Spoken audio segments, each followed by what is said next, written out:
my mad ladder match. You know it. Hey guys, you're watching Last Man Standing, and this is a segment we like to call Before the Bell. So in this episode, we're going to be breaking down the match card of Double or Nothing and giving you all the predictions for this pay-per-view, which is on this Saturday on 23rd. And we're quite excited about this because this is AEW's first anniversary of their pay-per-views. It all kick-started last year on May 25th with Double or Nothing, and which is why we're trying to build the anticipation and the hype for this pay-per-view, which again is on Saturday. And with these predictions, it should be a fun one. And we'd also like to highlight that in our regular episodes, we've covered AEW's journey till their last pay-per-view, which was Revolution. And rest assured that in our next episodes, we'll be covering all the rivalries that took place that built up to the road to Double or Nothing. So stay tuned for that. And for this particular episode, my brother and I have had a friendly wager. So for each match that we predict, there are a certain number of points assigned to it. And whoever predicts correctly and accumulates the most amount of points wins. And the winner decides the punishment for the loser. So let's get to it.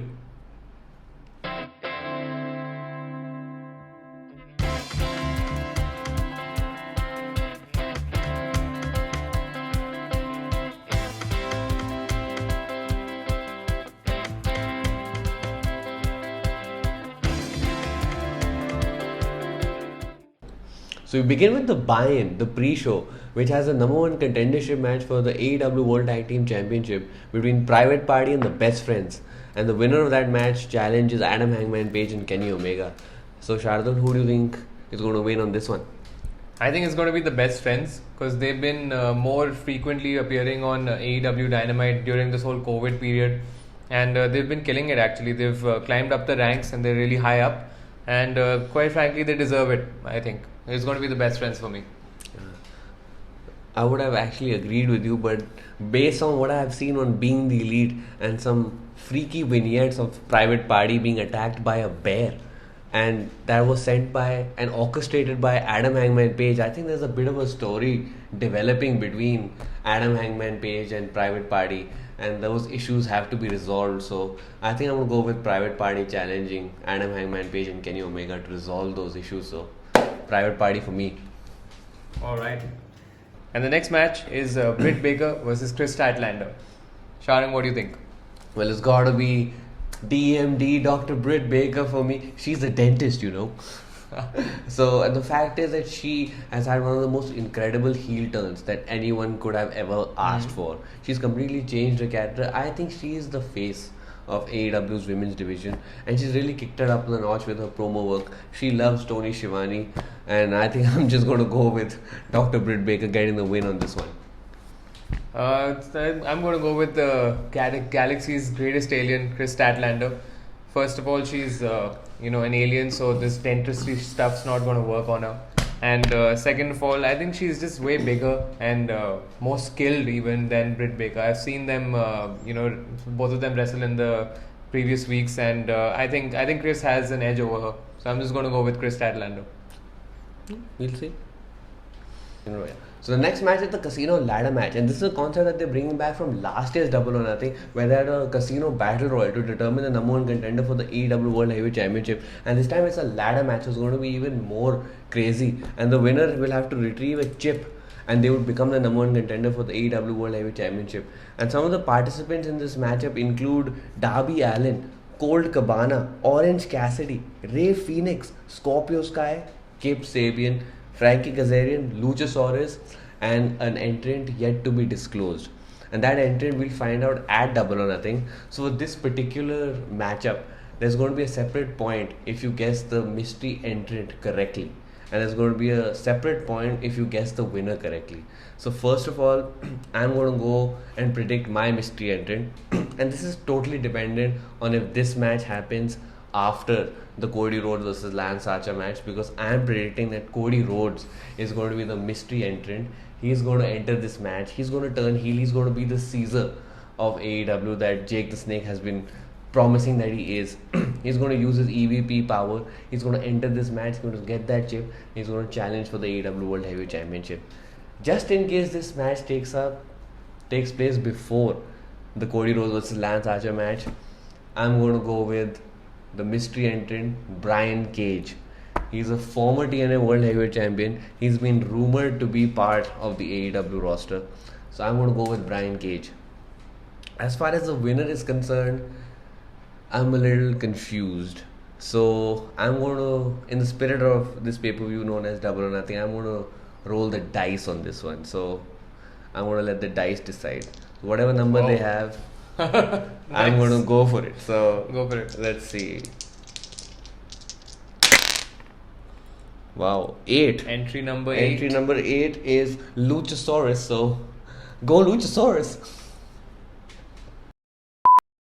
So I too have 2 guesses of who this surprise entry will be for this match, and my first one's EC3.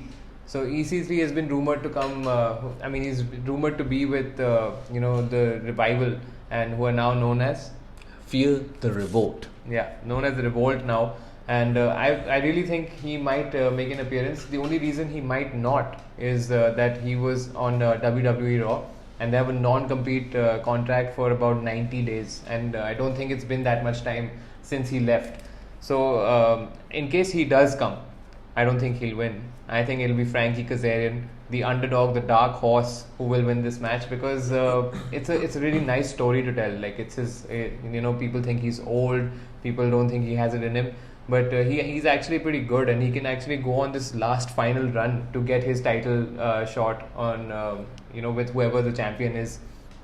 And it'll be a nice story to tell, because with the times of COVID and stuff, there's not much crowd happening, so it's a really easy story to sell also, that Frankie Kazarian's this underdog is going in for his last fight against whoever the champion is. So in my opinion, it could be Frankie Kazarian. But if EC3 doesn't come, if he's not the surprise entrant, I think it'll be MJF, because it's a very MJF thing to do, to be in a match which is not even in, and come in and even win the damn thing, because he's been on this win streak for quite some time actually, and hasn't even got a loss if I'm not wrong. And I think he's going to come in and just steal the show, steal the chip on from that ladder, and basically go become the number 1 contender. So those are my 2 options for these 2 predictions for this match. We shall see. And the next match is for the AEW Women's title between Nyla Rose, the Native Beast, and Hikaru Shida in a no DQ match. It's going to be a tough one. I think Shida's deserved her spot there, but what do you think? Who's going to win? I think I'm going to go with the Native Beast Nyla Rose to retain her AEW Women's Championship, because she has improved tremendously from the first time she walked into AEW, and I think she's doing a very good job representing the AEW Women's division, and it's high time that AEW just stick with Nyla Rose, like build the Women's division around her, build her up as a beast, and build other wrestlers to knock her off her pedestal. So Nyla Rose is retaining for me. So I'm also on the same side. In fact, Nyla Rose winning for me, but Shida will give a fight, don't get me wrong, but I really think that Nyla will take it. But we can't have a draw on this one, can we? No, but in the spirit of Double or Nothing, let's make another wager. So call it in the air. If you get it right, you got to pick whoever you want for the victory. Sure. So let's do it. Call it in the air. Heads. Yes. Yes. Heads it is. So I pick Nyla winning this match, and thereby he has to stick with Shida, guys. Come on, Shida. I'm all in 6 million. Yeah. So moving along to the next match between Cody Rhodes and Lance Archer, and the winner is going to be the very first TNT champion. And not only that, that championship is going to be presented by Iron Mike Tyson. That is unbelievable. And just to put it into perspective, the TNT Championship is a mid-card title. It's equivalent to WWE's Intercontinental Championship or the United States Championship. And it could be looked at as a stepping stone to becoming world champion. But since Cody Rhodes can't become world champion, and he's been on a terrible losing streak on pay-per-views, he's not won a major pay-per-view match since All Out last August. I think I'm going to go with the unconventional choice here. I'm going to go with Cody Rhodes to get the victory and be the very first TNT champion, because I think it's a babyface thing to do. Like, they would want a babyface to become champion, and I truly believe that Cody Rhodes needs a big win, And since he can't challenge for the AEW World Heavyweight Championship, I can see him stopping Lance Archer and becoming the very first TNT champion. What do you think? I don't agree. That's what I think. Lance Archer is a beast. He's a murder hawk. Is his nickname? Can you believe it? He's 6'7". He has 2 ponytails, and he's come all the way from New Japan Pro Wrestling. So if you want a death machine, that's Lance Archer. And his manager is Jake the Snake Roberts, so he's in great hands. And Lance Archer in the past weeks, first of all, he made his debut in AEW, and he's kicked QD Marshall out of the ring several times. Then he beat the shit out of Cody's brother Dustin. And I think, Cody's just next. Cody will give him a fight. And personally, I would like Cody to win, but I just think Lance Archer is going to win. And he's going to be the first ever AEW TNT champion. And the next match is MJF versus Jungle Boy. Thoughts? Well, you can't bet against my main man MJF, one of the best heels in the business and currently undefeated in AEW and one of the best promo men in wrestling today. So I'm going to go with my man MJF. Hard to bet against MJF, honestly, but honestly, he was my pick as well. But just because it's double or nothing, and in the spirit of the game, I'm going to go with Jungle Boy. And I think that'll help because MJF will going with my prediction of him coming in the ladder match. I think he'll lose against Jungle Boy and basically put himself in that ladder match. And I'm going with Jungle Boy. Moving on to one of the main events of the evening, there was a stadium stampede match that is taking place between Matt Hardy and the Elite. And the Elite consists of Adam Hangman Page, Kenny Omega, Matt Jackson and Nick Jackson, taking on the Inner Circle, which comprises of Le Champion, Chris Jericho, Sammy Guevara, Santana and Ortiz, and Jake Hager. And I think the winner in this match are going to be the fans, because this match is going to be insane. It's going to be there's going to be mayhem. It's going to be off the hook because you're going to get some death-defying stunts. You're going to get a crazy high spot.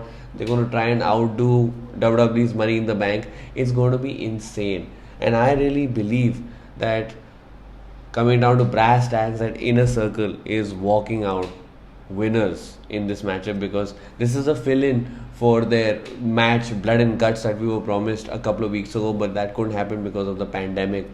And if that match is not going to take place, I really firmly believe that the Inner Circle are going to win this, because they're a well-oiled machine. They're a better unit right now, and this is going to be the start of the downfall of the Elite, and this is going to lead to subsequent events that's going to take place, that Kenny Omega and Hangman are going to lose their tag team championships to presumably Private Party or Best Friends, and that is when the Young Bucks and Kenny Omega are going to turn heel and are going to kick Adam Hangman Page out of the Elite. They're going to turn on him, and we're going to get the cleaner Kenny Omega make his appearance in AEW and be his heel self. And I think these are the future events that are going to take place post Double or Nothing. That's a pretty big prediction, but I also think that the Inner Circle will come out on top and beat the Elite. But so we're kind of same on that. But what I do think is different is the outcome. What is going to happen after? So in my opinion, Elite is going to lose. People like Hangman Page and Kenny Omega and the Young Bucks are anyway having, they had a match, and so there's this friction already. They're going to be playing the blame game, we lost because of you, this, that and the other. Matt Hardy will be playing the moderator between them. But I think honestly, with Kenny Omega and Hangman Page will not see eye to eye anymore with the Young Bucks, and that'll be the end. That'll be the starting point of the end of the Elite. And later on, who knows if they face each other. But for now, I know for a fact that Kenny Omega and Hangman Page are not going to see eye to eye with the Young Bucks. And moving on to the main event of the evening, and it is for the AEW World Heavyweight title between Jon Moxley and Brody Lee. What do you think is going to happen in this one? Well, I think this is a WWE main event. You've got the Shield versus the Wyatt family, more or less. And don't get me wrong, I love Brody Lee. I want to see what he has to offer, and I truly believe that he is a great in-ring competitor, but it's too soon for him to become AEW World Heavyweight Champion. I think they're going to go with Jon Moxley on this one. And Brody Lee, it doesn't hurt him to take a loss at this point. Again, this is a makeshift main event, and you can't really blame AEW on this one because of the pandemic. They've kind of booked this angle out of nowhere, and it is a classic WWE maneuver main event. And I really wish whoever wins that chip beats Jon Moxley and ends this boring title reign that he's been on. I agree because he's said the exact same thoughts as me and the points that I was actually going to say. But Jon Moxley coming out on top for sure. This is a makeshift match, like he said. Because of the COVID situation, there was no one really, that they could build a rivalry against, and Brody Lee just happened to debut, and they just put him up against Jon Moxley at the time. WWE pay-per-view, WWE main event, gonna be boring as fuck, slow. There's nothing. I guarantee you, there's not going to be any friction between Jon Moxley and Brody Lee after this, because they'll just turn it into another, like some other competitor will come and fight Jon Moxley.